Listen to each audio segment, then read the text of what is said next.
Policy கமிட்டினா யாரு, அது எதுக்காக அப்படிங்கறதெல்லாம் பார்த்துட்டு வந்தோம் இல்லையா. அதுல மெத்தட்ஸ் ஆஃப் கிரெடிட் கண்ட்ரோல் பார்த்துட்டு இருந்தோம். அதோட நம்ம வந்து லாஸ்ட் செஷன் கம்ப்ளீட் பண்ணியிருந்தோம். ஸோ இப்போ அந்த மெத்தட்ஸ் ஆஃப் கிரெடிட் கண்ட்ரோல்ல கன்வென்ஷனல் மெஷர்ஸ் வரைக்கும் பார்த்துருக்கோம். அடுத்து நம்ம பார்க்க வேண்டியது நான் கன்வென்ஷனல் மெஷர்ஸ். ஸோ வழக்கமாக வந்து இது அதிகமாக யூஸ் பண்ண மாட்டாங்க, ஆனால் உங்களுக்கு கொஸ்டின் கேட்கறதுக்கு கண்டிப்பாக இந்த டாபிக்ஸ் எல்லாம் வரும். அப்போது அந்த நான் கன்வென்ஷனல் மெஷர்ஸ் என்னென்னலாம் இருக்குது, ரொம்ப இம்பார்ட்டண்ட்டான அந்த கன்வென்ஷனல் மெஷர்ஸ் மூலமாக கண்ட்ரோல் பண்ண முடியாத சூழ்நிலைகள் வரும்போது என்ன செய்வாங்க, இந்த நான் கன்வென்ஷனல் மெஷர்ஸ் வந்து யூஸ் பண்ணுவாங்க. அது என்னென்னலாம் அப்படின்னு பார்த்தோன்னா, liquidity adjustment facility, marginal standing facility and market stabilisation scheme. So இந்த மூணு தான். இந்த மூணை வந்து நம்ம என்னென்ன இருக்குது, இதில் என்னென்னலாம் நம்ம படிக்க போகிறோம், என்னென்ன கொஸ்டின் பாயிண்ட் ஆஃப் வியூ என்னெல்லாம் இருக்குது எல்லாமே நம்ம பார்க்கலாம். ஸோ லிக்விடிட்டி அட்ஜஸ்ட்மெண்ட் ஃபெசிலிட்டி, அந்த வார்த்தைகள் நமக்கு எப்போவுமே வந்து நமக்கு புரியலைன்னா என்ன செய்யணும்னா பிரிச்சிடணும். லிக்விடிட்டி அப்படின்னா நம்ம என்னென்ன ஏற்கனவே பார்த்துருக்கோம், நமக்கு ஈஸியாக கொடுக்கக்கூடிய பணம், நம்ம கையிலேருந்து டக்குன்னு கேட்டால் எடுத்து கொடுக்கக்கூடிய பணம். அட்ஜஸ்ட்மெண்ட்னா அட்ஜஸ்ட் பண்ணுறது, அவ்வளோதான். ஃபெசிலிட்டினா ஒரு நமக்கு அதுக்கான ஒரு சூழ்நிலை இருக்கா அப்படின்னு பார்க்குறது தான். அப்போ அந்த லிக்விடிட்டி அட்ஜஸ்ட்மெண்ட் ஃபெசிலிட்டிக்கு என்னெல்லாம் பண்ணுறாங்க நம்மளோட ஆர்பிஐ அப்படின்னு சொல்லி பார்த்தோன்னா, it is a short term credit control measure. So டக்குன்னு இன்னைக்கு இந்த மாதத்துக்கு இந்த குவார்ட்டருக்கு இந்த குவார்ட்டர்லிக்கு என்ன செய்யணும் அப்படின்னு சொல்லி யோசிக்கும் போது இந்த மாதிரியான லிக்விடிட்டி அட்ஜஸ்ட்மெண்ட் ஃபெசிலிட்டியை யூஸ் பண்ணுவாங்க. அதனால தான் இதுக்கு பேர் என்ன சொல்கிறோம், short term credit control measure. இது எதுக்காகனா அந்த டைமில் மணி சப்ளையில் இருக்கக்கூடிய எக்ஸஸ் லிக்விடிட்டியை அப்சார்ப் பண்ணுறதுக்காக யூஸ் பண்ணுவாங்க. எக்ஸஸ் லிக்விடிட்டி, அதிகமாக பணம் இருக்குது மக்கள் கையிலையும் சரி பேங்க் கையிலையும் சரி, அதிகமாக பேங்க் கையில் அதிகமாக பணம் இருந்ததுன்னா மக்களுக்கு நிறையா லோன் கொடுப்பாங்க. மக்களுக்கு நிறையா லோன் கொடுத்தா மக்கள் நிறையா என்ன செய்வாங்க, பொருட்களை வாங்கி விலைகளை உயர்த்தி விட்டுருவாங்க. அப்போது இந்த மாதிரி எக்ஸஸ் லிக்விடிட்டி இருக்கும்போது அந்த மணி சப்ளையை அப்சார்ப் பண்ணுறதுக்கு யூஸ் பண்ணக்கூடிய ஒரு டூலுக்கு பேர் தான் லிக்விடிட்டி அட்ஜஸ்ட்மெண்ட் ஃபெசிலிட்டி. இதில் 2 டூல் வச்சுருக்காங்க. என்னதுன்னா repo rate and reverse repo rate. கண்டிப்பாக நீங்கள் வந்து ப்ரீவியஸ் இயர் கொஸ்டின்ஸ் பார்த்தீங்கன்னா அதிகமாக இந்த repo rate and reverse repo ரேட்ல இருந்து கேள்விகள் வந்து நிறையவே இருக்கும். So repo rate can be defined as an amount of interest that is charged by the Reserve Bank of India while lending funds to commercial banks. So RBI வங்கிக்கு கடன் கொடுக்கும் பொழுது கொடுக்கக்கூடிய வட்டி விகிதத்துக்கு பேரு ரெப்போ ரேட். அதே ரிவர்ஸில் வரும், ரிவர்ஸ் ரெப்போ ரேட். ஸோ நம்ம முதல்ல ரெப்போ ரேட்டை பற்றி கம்ப்ளீட்டாக முடிச்சிடலாம். ஆர்பிஐ வட்டிக்கு பணம் கொடுக்கும் பொழுது, யாருக்கு, வங்கிகளுக்கு பணம் கொடுக்கும் பொழுது, கமர்ஷியல் பேங்க்ஸுக்கு பணம் கொடுக்கும் பொழுது கொடுக்கக்கூடிய இன்ட்ரெஸ்ட்டுக்கு பேர் தான் ரெப்போ ரேட் அப்படின்னு சொன்னால், இதை யார் கண்ட்ரோல் பண்ணுறாங்க, ஆஸ் யூஷுவல் நமக்கு தெரிஞ்ச விஷயம் தான் ஆர்பிஐ. இந்த ரெப்போ ரேட்டில் வந்து ஒரு சின்ன சேஞ்ச் ஏற்பட்டுச்சுன்னா இது வந்து டைரெக்டாக நம்ம கண்ட்ரியோட எக்கனாமியை இம்பாக்ட் பண்ணும். இங்கே ரெப்போ ரேட்டுங்கிறது ஆர்பிஐ என்ன செய்வாங்க, நம்மளோட பேங்க்ஸுக்கு வந்து ஒரு பர்டிகுலர் இன்ட்ரெஸ்ட்டில் லோன் கொடுக்குறாங்க இல்லையா, அதுக்கு பேர் தான் ரெப்போ ரேட்டுன்னு சொன்னோம். ஸோ இது டைரெக்டாக இம்பாக்ட் பண்ணும் எக்கனாமியை. எப்படி? Decrease in repo rate helps in improving the growth and economic development of the country. அப்போ வந்து அது inversely proportional. Inversely proportionalனா என்ன, repo rate decrease ஆச்சுன்னா growth and economic development of the country வந்து increase ஆகும். Remember, repo rate decrease ஆச்சுன்னா growth and economic development increase ஆகும். ஏன்னா ரெப்போ ரேட் வந்து டிக்ரீஸ் ஆகும்போது என்ன செய்வாங்க, பேங்க்ஸ் நிறைய லோன் கொடுப்பாங்க.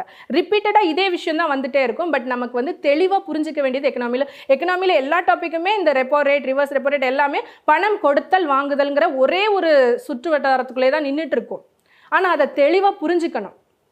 நமக்கு வார்த்தைகள் மட்டும்தான் ரிப்பீட் ஆகிற மாதிரி இருக்கும், ஆனால் கான்செப்ட் வந்து கொஞ்சம் சின்ன சின்ன வேரியேஷன் இருக்கும் இல்லையா, அதை கரெக்டாக நம்ம புரிஞ்சுக்கணும். சரியா? ஸோ டிக்ளைன் இந்த ரெப்போ ரேட்டு குறைஞ்சா என்ன ஆகும், it can lead to the banks bringing down your lending rate.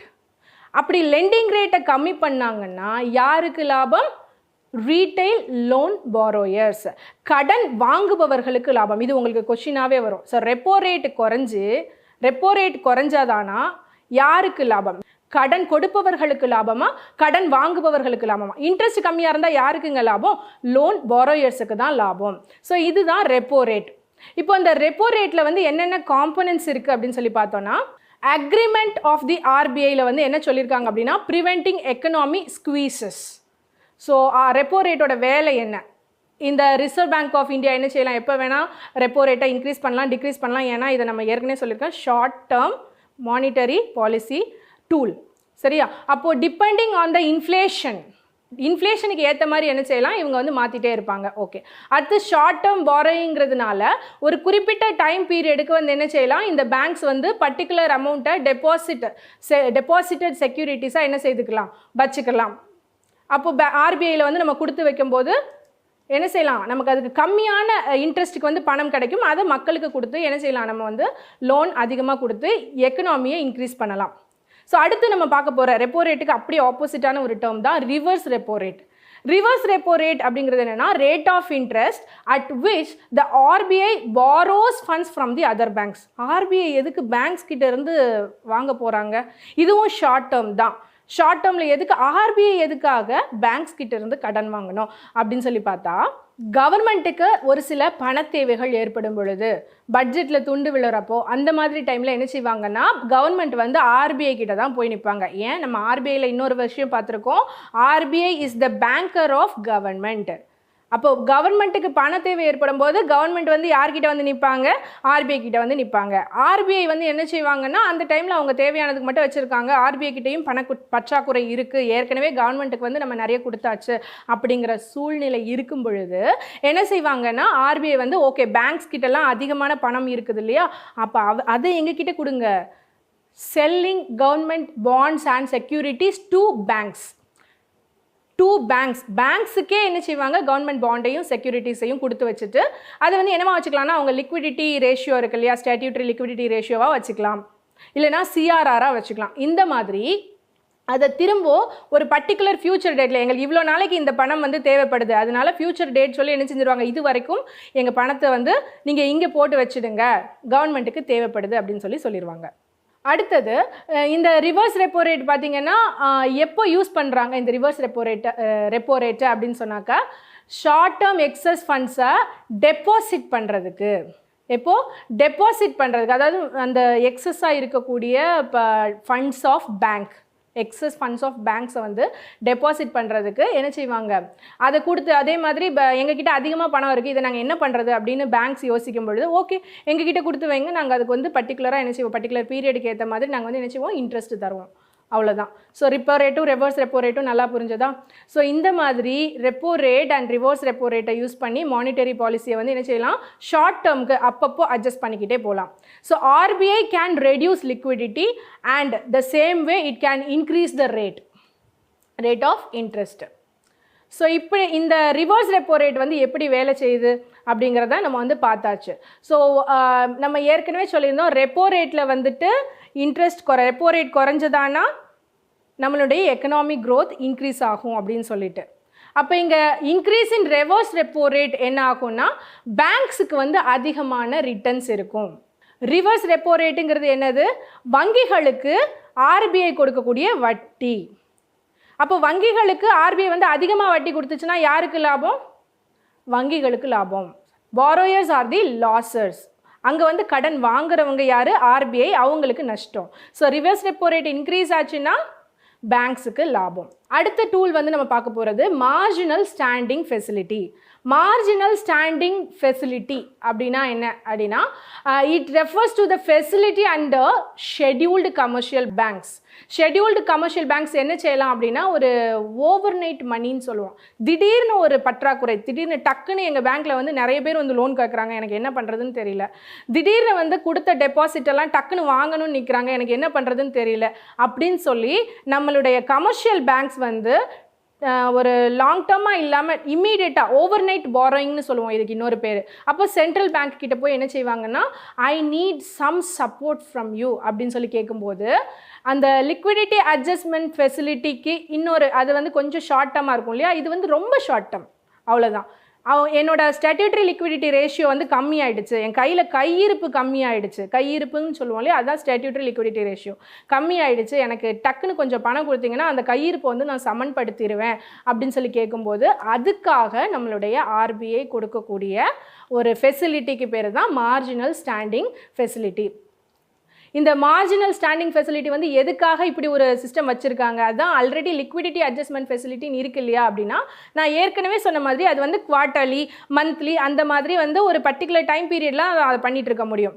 திடீர்னு நாளைக்கே வந்து நம்ம வீட்டில் பால்காரன் வந்து நிற்பான், நம்ம கையில் காசு இல்லை அப்படின்னா என்ன செய்கிறது, டக்குன்னு நம்ம பக்கத்து வீட்டில் போய் அக்கா வேறு வழி இல்லை, சிலிண்டர் வரப்போகுது, பால்காரங்க வரப்போகிறாங்க, எனக்கு வந்து அக்கௌண்ட்டில் காசு இல்லை, ஒரு கொடுங்களேன், நம்ம வந்து நான் நெக்ஸ்ட் வீக்கில் தந்துடுறேன், இல்லைனா 2 நாள் கழிச்சு நான் ஏடிஎம்மில் எடுத்து தந்துடுறேன், இன்றைக்கி ஏடிஎம் ஒர்க் ஆகலை, இப்படியெல்லாம் கேட்போம் இல்லையா. இப்படி ஒரு எமர்ஜென்சி சூழ்நிலை டக்குன்னு வந்து நம்ம கையில் கையிருப்பு வேணும் அப்படிங்கிற சூழ்நிலைக்காக கொடுக்கப்படுறதுக்கு பேர் தான் என்னது எம்எஸ்எஃப், அதாவது மார்ஜினல் ஸ்டாண்டிங் ஃபெசிலிட்டி. ஸோ கண்டிப்பாக இது வந்து உங்களுக்கு புரிஞ்சிருக்கும்னு நினைக்கிறேன்.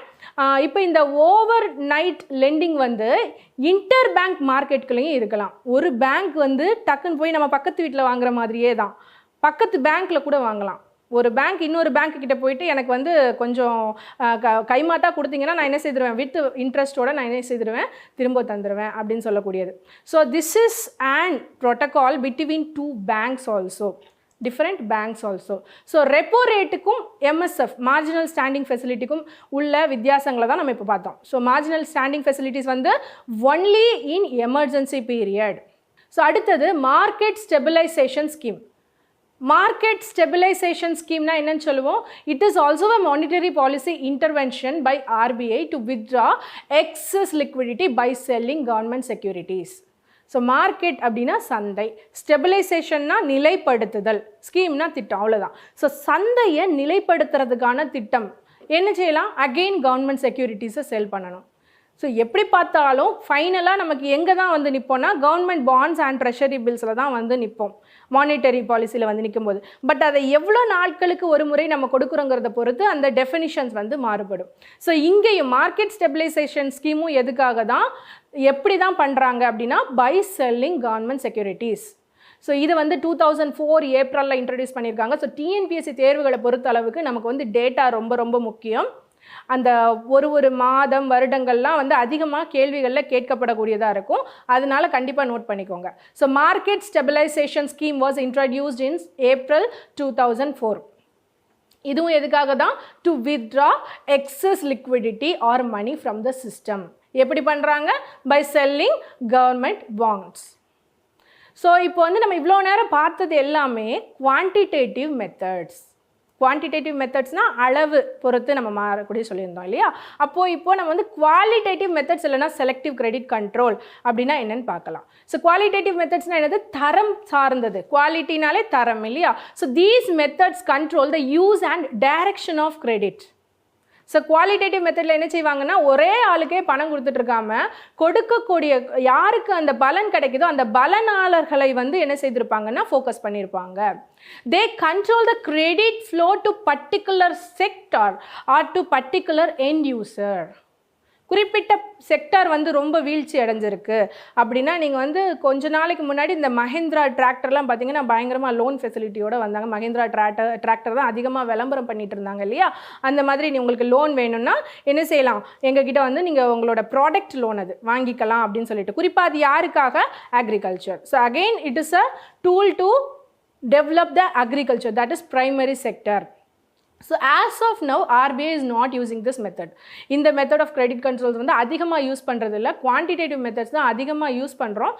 இருந்தாலும் there are some ways to do the qualitative credit control also. So அப்படி இந்த குவாலிட்டேட்டிவ் மெத்தட்ஸில் அப்போ என்ன தான் பண்ணலாம், வெறுமனே நம்ம வந்து குவான்டிட்டி மட்டுமே பற்றி யோசிச்சுட்டு இருக்கோம். ஒரு குறிப்பிட்ட சாரார்கிட்ட மட்டுமே பணம் சேர்ந்துட்டுருக்கு, லோன் வாங்குறவங்க தான் திரும்ப திரும்ப வாங்குறாங்க, வாங்குறவங்க தான் கட்டுறாங்க, கட்டுறவங்க தான் வாங்குறாங்கன்னு அது ரிப்பீட்டே இருக்கு இல்லையா. அப்போ என்ன தான் நமக்கு இங்கே தவறு நடக்குது அப்படின்னு சொல்லி பார்க்கும்பொழுது ஒரு குறிப்பிட்ட சாராருக்கு வந்து கிடைக்கல.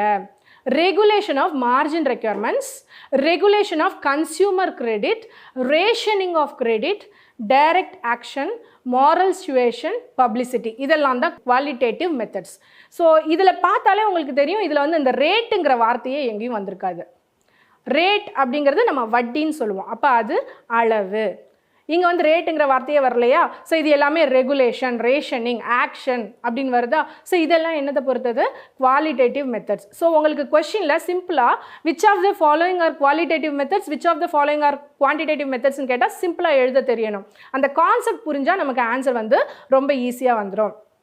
ஸோ ரெகுலேஷன் ஆஃப் மார்ஜின் ரெக்யர்மெண்ட்ஸில் நம்ம என்னென்ன பார்க்க போகிறோம் அப்படின்னா, ஸோ மார்ஜின் ரெக்யர்மெண்ட் அப்படின்னா என்ன, it is the difference between current value of the security அல்லது லோனுக்காக கொடுக்கப்படக்கூடிய security, current value of the loan security அப்புறம் அதோட value of loan granted. For example நீங்கள் ஒரு பேங்க்கில் போய் கடன் கேட்குறீங்கன்னு வச்சுக்கலாம். அப்போ நீங்கள் கடன் ஒரு 1,00,000 ரூபாய் கேட்டோன்னா வந்து நமக்கு சில ஸ்கீம்ஸ் மூலமாக ஒரு குறிப்பிட்ட லெவல் வரைக்கும் நமக்கு என்ன தேவையில்லை, செக்யூரிட்டி தேவையில்லை. ஆனால் நீங்கள் ஒரு ஹையர் லெவலில் போயிட்டு higher amount like 25 lakhs 10 lakhs 15 lakhs அப்படியெல்லாம் நீங்கள் வந்து லோன் கேட்கும் பொழுது banks ask for security. So இந்த மாதிரி குறிப்பிட்ட கம்மியாக வட்டி இல்லாமல் அல்லது செக்யூரிட்டி இல்லாமல் கம்மியான வட்டியில் நம்ம அரசாங்கம் வந்து நிறைய நலத்திட்டங்கள் ஏற்படுத்தியிருக்கு இல்லையா. ஸோ எந்தெந்த ஸ்கீம்ஸில் வந்துட்டு உங்களுக்கு எவ்வளோ லெவலுக்கு என்ன தேவையில்லை, கொலேட்ரல் செக்யூரிட்டி தேவையில்லைங்கிறத நீங்கள் கண்டிப்பாக நோட் பண்ணி வச்சுக்கோங்க. கிஷோர், தருண் அந்த மாதிரியான ஸ்கீம்ஸ் எல்லாம் இருக்கு இல்லையா, அதெல்லாம் நோட் பண்ணி வச்சுக்கோங்க. ஸோ இந்த மார்ஜின் ரெக்குவயர்மெண்ட் அப்படிங்கிறது என்ன சொல்கிறோன்னா, அகைன் செக்யூரிட்டி கொடுக்கறதுக்கும் அந்த கொடுக்கப்படக்கூடிய செக்யூரிட்டி, நீங்கள் போய் பேங்க்கில் போய் லோன் வாங்குறீங்க, அதுக்கு வந்து உங்களோட லேண்ட் வேல்யூ, நீங்கள் லேண்டை வச்சு நீங்கள் லோன் வாங்குறீங்கன்னு வச்சுக்கலாம். அந்த லேண்டோட வேல்யூ, மார்க்கெட் வேல்யூ வந்து ஒரு 25 lakhsன்னு வச்சுக்கலாம். உங்களுக்கு பேங்க் 25 lakhs லோன் தருவாங்களா? கிடையாது. அவங்க என்ன செய்வாங்கன்னா ஒரு பர்டிகுலர் பர்சன்டேஜை வந்து ரெடியூஸ் பண்ணிடுவாங்க. ஏன்னா maybe on the market risk அந்த வேல்யூ வந்து குறையலாம். அப்போ என்ன செய்வாங்க, கம்மி பண்ணிவிடுவாங்க.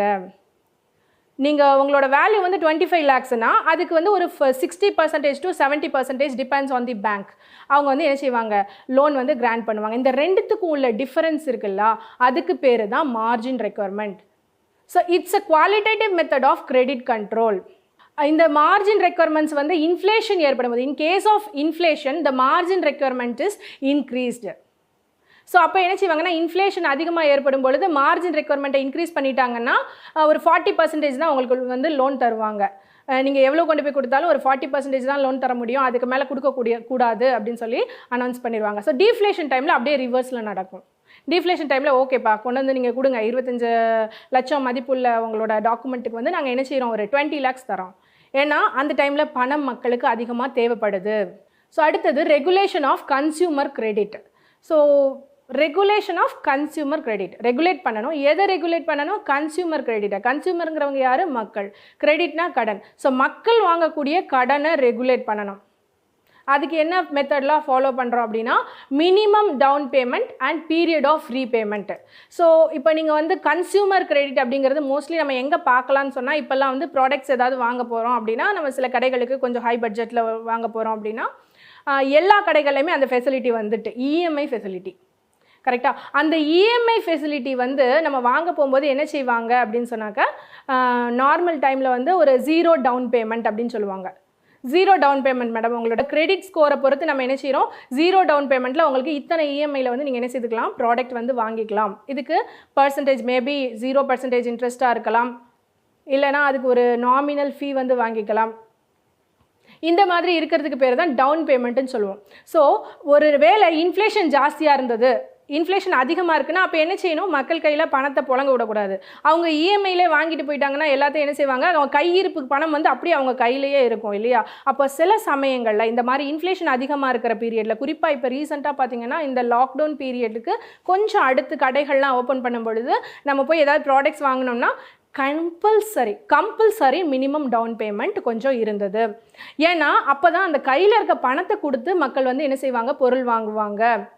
அப்போ தான் அவங்களுக்கும் லாபம் இருக்கும், மக்கள் கையிலையும் சும்மா தண்டமாக வந்து செலவு பண்ண மாட்டாங்க. அப்படிங்கிற ஒரு மாதிரியான ஒரு கண்ட்ரோல் மெஷர் தான் இந்த minimum down payment method. So கண்டிப்பாக வந்து உங்களுக்கு புரிஞ்சிருக்கும் இது. அடுத்தது rationing of credit. What is mean by rationing of credit? ரேஷனிங்னா கண்ட்ரோல் பண்ணுறது, கட் பண்ணுறது. ரேஷனிங்னா கட் பண்ணுறது, குறைத்தல். அப்போது கிரெடிட்னா கடன், அவ்வளோதான், சிம்பிள். நீங்கள் இப்படி படிச்சிங்கனாலே உங்களுக்கு வந்து புரிஞ்சிடும். இந்த மெத்தடில் என்ன செய்வாங்கன்னா, maximum amount of credit flow to a particular sector is controlled. ஒரு குறிப்பிட்ட செக்டருக்கு அதிகமாக கிரெடிட் ஃப்ளோ இருக்கிறத கண்ட்ரோல் பண்ணுறாங்க, குறைக்கிறாங்க, கட் பண்ணுறாங்க, அவ்வளோதான். ஸோ ஒரு குறிப்பிட்ட செக்டருக்கு மட்டும் அதிகமாக வந்து என்ன செய்துட்டு இருக்கு, பணம் புரண்டுட்டே இருக்குது, கிரெடிட் ஃப்ளோ அதிகமாக இருக்குது. அப்போது variable portfolio ceiling, variable capital risk weighted asset ratio, இந்த 2 டூல்ஸ் மூலமாக கிரெடிட் வந்து ரேஷனிங் பண்ணலாம். ஸோ நம்ம பார்த்துட்டு இருக்கிறது எல்லாமே என்னது, மானிட்டரி பாலிசி. மானிட்டரி பாலிசினா பேங்க் மூலமாக எப்படியெல்லாம் மணி சப்ளையை கண்ட்ரோல் பண்ணுறது, அவ்வளோதான். ஸோ வேரியபிள் போர்ட்ஃபோலியோ சீலிங் அப்படின்னா என்னது, maximum amount of credit for various portfolios. So like உங்களுக்கு அக்ரிகல்ச்சர் செக்டராங்க, இவ்வளோ தான் நாங்கள் வந்து என்ன செய்வோம், கடன் தருவோம். நீங்கள் வந்து மேனுஃபேக்சரிங் செக்டரா, இந்த பர்சன்டேஜ் உங்களோட இவ்வளோ தான் இந்த அமௌண்ட் தான் உங்களுக்கு வந்து என்ன செய்வோம், கொடுப்போம். ஸோ அந்த மாதிரி சீலிங் வச்சுருவாங்க. இந்த மாதிரி சீலிங் வச்சு கொடுக்கறதுக்கு பேர் தான் variable portfolio ceiling. So variable capital risk weighted asset ratio. So capital to risk weighted asset ரேஷியோனா என்னது அப்படின்னா, அதுக்கு இன்னொரு பேரும் இருக்குது, கேபிட்டல் அடிக்வசி ரேஷியோ. ஸோ இந்த வார்த்தைகள், இந்த கேபிட்டல் அடிக்வசி ரேஷியோ, சிஏஆர், இந்த சிஆர்ஏஆர்லாம் அதிகமாக உங்களுக்கு வந்து கேள்விகளில் வரக்கூடிய பகுதி. இதை வந்து டெஃபினிஷனாக கண்டிப்பாக படித்து வச்சுக்கோங்க. It means the availability of sufficient capital as a percentage of risk weighted assets. Sufficient capital இருக்கணும், தேவையான அளவுக்கு கேபிட்டல் இருந்தால் மட்டும்தான் திடீர்னு ஒரு ரிஸ்க் வரும் பொழுது என்ன செய்யணும், என்ன செய்ய முடியும், நம்ம வந்து அதை யூஸ் பண்ண முடியும். திடீர்னு வந்து நம்மளுக்கு ஒரு சூழ்நிலை, வீட்டில் வந்து நம்ம கையில் எப்போவுமே பணம் இருந்துகிட்டே இருக்கணும், அதாவது நம்ம கரெக்டாக கொண்டு போயிட்டே இருக்கோம்னு வச்சுக்கோங்க. திடீர்னு ஒரு சூழ்நிலை, வீட்டில் வந்து ஒரு ஃபங்க்ஷன், எதுக்கு நம்ம வீட்டில் வந்து ஏதோ ஒரு நல்ல திருமணம் அப்படிங்கிற மாதிரியான ஒரு சூழ்நிலை வருது அப்படின்னா, அந்த டைமில் அதுக்கப்புறம் நம்ம சம்பாரித்து அதுக்கப்புறம் நம்ம வந்து என்ன செய்ய முடியாது, அந்த செலவினங்களை செய்ய முடியாது. அப்போது நமக்கு எவ்வளோ தேவை ஃப்யூச்சரிஸ்டிக்காக யோசித்து இந்த தேவைகளுக்கு நம்ம மாதம் என்ன செய்யணும், கொஞ்சம் கொஞ்சமாக நம்ம சேர்த்து வைக்கணும்னு சொல்லுவோம் இல்லையா, அந்த மாதிரி ஒரு கேபிட்டல் அமௌண்ட்டை வந்து எப்போவுமே ரிஸ்க் வெயிட்டடாக வச்சுக்கணும். ஸோ இப்போ ரீசெண்டாக வந்து இன்வெஸ்ட்மெண்ட் பிளான்ஸ் எல்லாம் நிறைய பேர் பண்ணுறாங்க இல்லையா, investments maybe the share market அந்த மாதிரிலாம் இன்வெஸ்ட் பண்ணும்போது ஒரு சில பிரச்சனைகள் என்ன ஆகுதுன்னு சொல்லி பார்த்தீங்கன்னா, இந்த கேபிட்டல் ரிஸ்க் வெயிட்டட் அசட் ரேஷியோவை ஃபாலோ பண்ண மாட்டேங்கிறாங்க நிறைய பேர். நம்ம கையில் இருக்க பணத்தெல்லாம் போட்டு என்ன செஞ்சுருவாங்க, இன்வெஸ்ட்மெண்ட்டில் என் கையில் தான் இவ்வளோ இருக்குல்ல அப்படி சொல்லிட்டு இன்வெஸ்ட்மெண்ட் போட்டுருவாங்க. திடீர்னு market fluctuations, market is subjected to fluctuations அப்படின்னு உங்களுக்கு ஒரு வார்னிங் கொடுப்பாங்க. அப்படி ஃப்ளக்சுவேஷன்ஸ் ஆகும்போது என்ன ஆகிடும்னா, திடீர்னு நமக்கு ரிவர்ஸில் போய்ட்டு பாசிட்டிவாக வந்துருச்சுன்னா ஓகே, நம்ம வந்து ப்ராஃபிட் எடுத்துருவோம். ரிவர்ஸில் போயிடுச்சுன்னா என்ன செய்வோம், லாஸ் ஆகிடும். அப்போ அந்த லாஸ் ஆகாமல் இருக்கணும்னா we should have some reserve ratio as a capital risk potential. இதுக்கு பேர் தாங்க சிஆர்ஏஆர். புரிஞ்சுதா? So capital risk weighted asset ரேஷியோங்கிறது ரொம்ப ரொம்ப முக்கியமான விஷயம் to maintain the emergency situations. So RBI வந்து இந்த capital risk weighted asset ratio வை எதுக்காக யூஸ் பண்றாங்க, they used as a norm to ensure that banks do not lend beyond its capacity. So நீங்கள் உங்கள் கையில் இவ்வளோ தானே உங்களோட வருமானம், அப்போ இந்த அளவுக்கு தான் நீங்கள் வந்து லோன் கொடுக்கணும், இதுக்கு மேலே என்ன செய்யக்கூடாது, லோன் கொடுக்கக்கூடாது.